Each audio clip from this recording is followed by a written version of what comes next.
Hey, thank you for the kind introduction. I am joined by my co-conspirators from H10, Suju, Beena, Prajwal, and Tara. Since the introducer referred to me as Hunter Wali, I'm going to share a story in my defense. I joined IIT Bombay in 1975, um, preferring it over IIT Madras because I heard it had a very good mountaineering club. So you can imagine my sheer disbelief and rage when I found that we weren't allowed to go on a trek.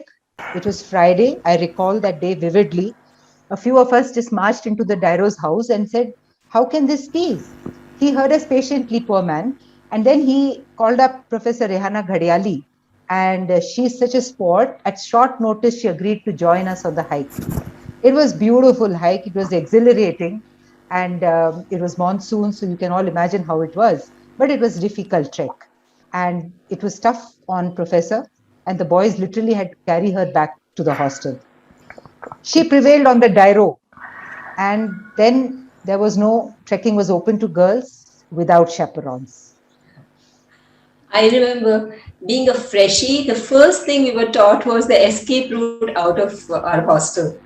Revati and Sandhya, they took us to the first floor, taught us how to climb down the drain pipe and go from the back gate. And we would go to YP, have some lassis, samosas, and we'd even get a samosa for the watchman. And he would be so surprised when we would enter.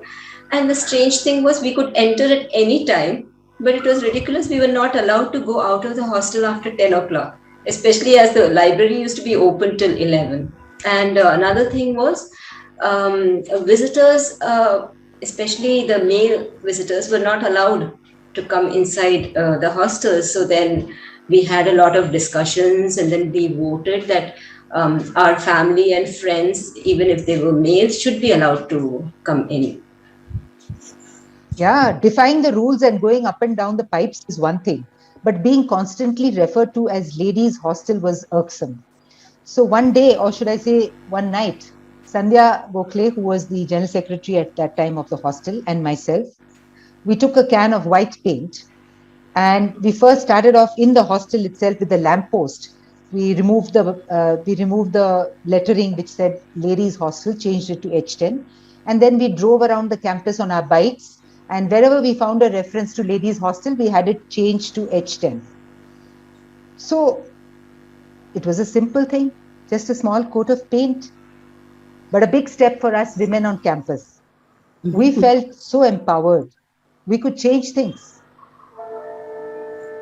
Yeah, it is very interesting to see that every extent story had a consensus building activities that happened in H10. And so, you may remember even things like girls in petticoats, appropriate attire, and laundry hanging on the terrace were all red flags and had to be discussed and debated and resolved. So that was the process. Yeah, that was hilarious.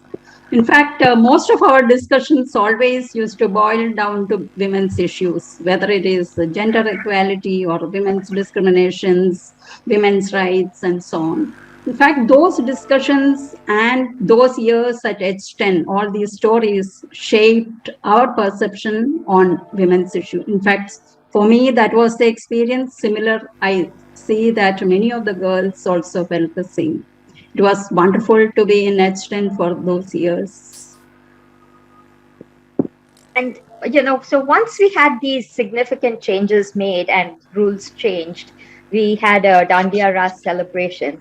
While this was an annual event, this one was very special because now we had earned the right to be treated as students and not a protected minority. Unfortunately, during the celebration, the power went off. Most of us continued dancing, and the sound of the sticks drowned out the director coming in. He saw some boys and said in a loud voice, "Lights are out and boys are in." It was a significant pronouncement. He wanted to take down names. We were offended at our guests being treated badly, and the boys played along, of course. One said his name was Albert Einstein. Another said he was Isaac Newton, and so on. In a few minutes, the power came back on, and the director, seeing everything was generally in good shape, left very sheepishly. No further action was taken. Prajwal, I believe you had a similar experience. Yeah, IIT opened its new swimming pool. Very exciting. So then the Gymkhana announced the slots. Every morning, evening, student slots, faculty slots, alternating. One or two in the week were campus-wide women-only slots. So I came for chai to the mess, and I found some of my friends were furious. They were thumping the table. Turned out they went to swim in the student slot and were turned away. And they were told to come in the women only slot. So they were talking about a dharna. I happened to be hostel sports secretary, so I said, why don't we first talk to the prof in charge of the gym? So I went to Professor B.R. Rao in ILEC and I told him students from my hostel had been refused entry during the student slot, but we were entitled to use the pool like all other students and we should not be forced into the once a week women only slot. So he saw the point right away, immediately issued instructions and we started using the pool. It was funny though that the first time we went, we found that the men students had assumed we would not show up and had been happily using the women's changing room. Amazing stories. But these are just a drop in the ocean. But I see a common thread across these stories. As Suju said, we all found our voice on campus. We just wanted access to all facilities. We wanted to be treated just like any other student. No privileges. And I must add that faculty was very supportive. Hats off to them.